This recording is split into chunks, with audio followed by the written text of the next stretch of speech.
through a series of physical acts that you have to participate in to get into the installation, then it resets your brain. And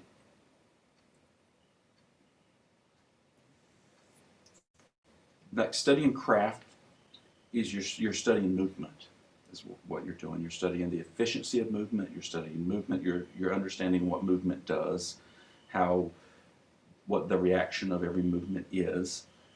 And so you start to begin to understand how when people move, it changes the way they think. So through the installations, what I think I've classically done is through controlling those viewers' movements, I can get them to sort of like a ground zero. But through taking them through a physical routine of movements, then they have to use a certain amount of focus of their brain to get through this manipulation, so that whenever they see the work, they have nothing, they're empty. And then they see the work for the first time.